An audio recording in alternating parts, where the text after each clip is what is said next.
नमस्कार दोस्तों, आज हम इस वीडियो में आपके साथ डिस्कस करेंगे स्टेप अप ट्रांसफॉर्मर और स्टेप डाउन ट्रांसफॉर्मर के बीच में क्या डिफरेंस होता है।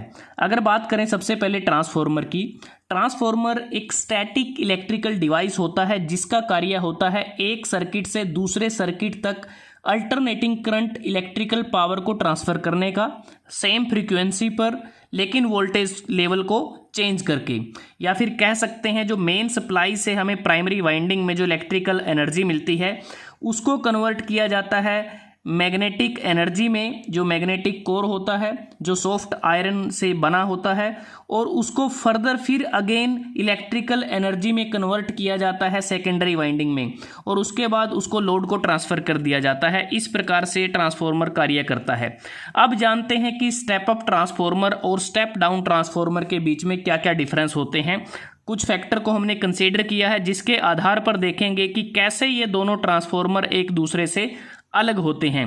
तो नाम से ही पता चलता है स्टेप अप, मतलब कि एक स्टेप आगे, कि जो वोल्टेज हमें प्राइमरी वाइंडिंग में मिलेगी उस वोल्टेज को इंक्रीज कर दिया जाएगा और सेकेंडरी वाइंडिंग पर हमें ज़्यादा वोल्टेज मिलेगी।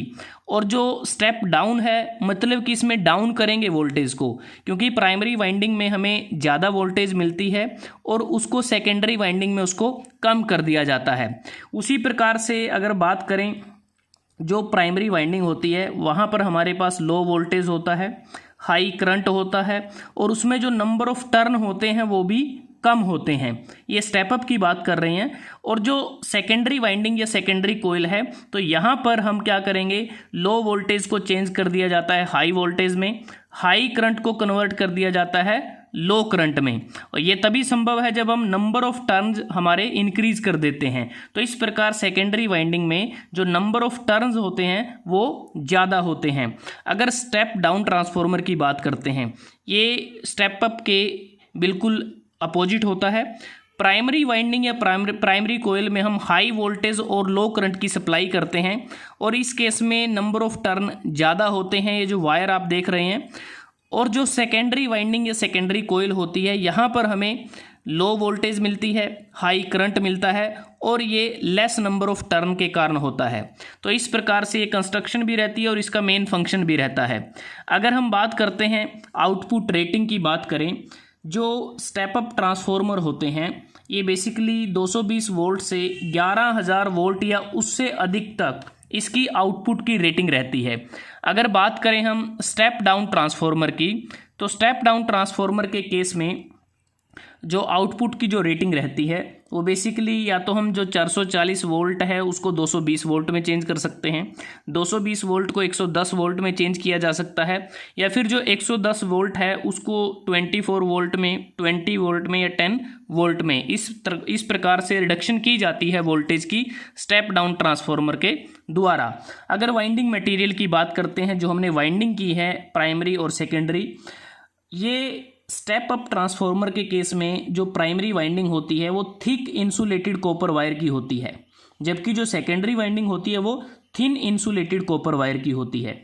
अगर बात करें स्टेप डाउन ट्रांसफॉर्मर के केस में, इसमें जो सेकेंडरी वाइंडिंग होती है वो थिक इंसुलेटेड कॉपर वायर की होती है, क्योंकि इसके आउटपुट पर हमें ज़्यादा करंट यहाँ पर हमें मिलता है। और जो थिकनेस होती है वायर की वो मेनली डिपेंड करती है कि इन वायर से जो कैपेसिटी ऑफ करंट फ्लो करेगा उस पर ये डिपेंड करता है। उसके बाद अगर हम बात करते हैं मैग्नेटिक फील्ड की, मैग्नेटिक फील्ड की अगर बात करें कि जो प्राइमरी वाइंडिंग होती है स्टेप अप ट्रांसफॉर्मर के केस में, यहाँ पर कम मैग्नेटिक फील्ड डेवलप होता है। जो प्राइमरी वाइंडिंग में ज़्यादा मैग्नेटिक फील्ड डेवलप होता है और सेकेंडरी वाइंडिंग में कम मैग्नेटिक फील्ड डेवलप होता है, क्योंकि जो मैग्नेटिक फील्ड है वो करंट के डायरेक्टली प्रोपोर्शनल होता है। इसलिए प्राइमरी वाइंडिंग पे करंट ज़्यादा है तो ज़्यादा यहाँ पर मैग्नेटिक फील्ड डेवलप होगा, और सेकेंडरी वाइंडिंग के केस में करंट कम होता है तो यहाँ पर जो मैग्नेटिक फील्ड है वो कम डेवलप होगा।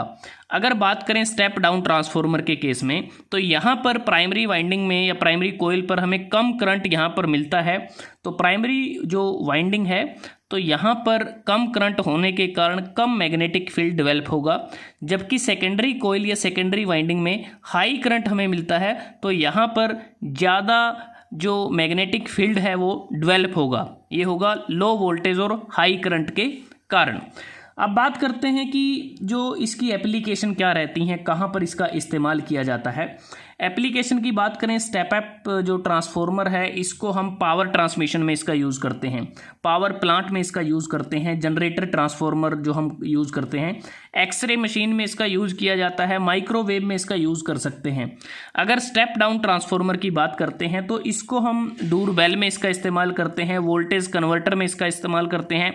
इसके अलावा जो पावर डिस्ट्रीब्यूशन है, जो हम रेजिडेंशियल कॉलोनी में पावर डिस्ट्रीब्यूट करते हैं, तो वो स्टेप डाउन ट्रांसफॉर्मर के द्वारा उसको किया जाता है। तो इस प्रकार से अगर हम देखें, जैसे हमने वोल्टेज की बात की है कि स्टेप अप ट्रांसफॉर्मर के केस में आउटपुट जो वोल्टेज है वो ज़्यादा होती है, इनपुट वोल्टेज कम होती है। तो कह सकते हैं कि इनपुट वोल्टेज को इंक्रीज किया जाता है आउटपुट वोल्टेज पर, जो इनपुट वोल्टेज है वो कम है, आउटपुट वोल्टेज ज़्यादा है। तो यही काम होता है वोल्टेज को इंक्रीज करने का स्टेप अप ट्रांसफॉर्मर का। स्टेप डाउन के केस में जो मेनली प्राइमरी कोयल या प्राइमरी वाइंडिंग पर हमें जो इनपुट वोल्टेज है वो हमें ज़्यादा मिलती है, उसको हम कम करते हैं, रिड्यूस करते हैं या रिडक्शन करते हैं वोल्टेज में। ये मेन काम होता है स्टेप डाउन ट्रांसफॉर्मर का। और एक इम्पोर्टेंट पॉइंट ये रहता है कि हम एक ही ट्रांसफॉर्मर को as a step down transformer भी यूज कर सकते हैं और as a step up transformer भी यूज कर सकते हैं। ये बेसिकली निर्भर करता है कि हमने सर्किट को किस प्रकार से कनेक्ट किया है। अगर हमारी जो इनपुट की सप्लाई है लो वोल्टेज वाइंडिंग की तरफ है तो वो स्टेप अप ट्रांसफॉर्मर की तरह कार्य करेगा।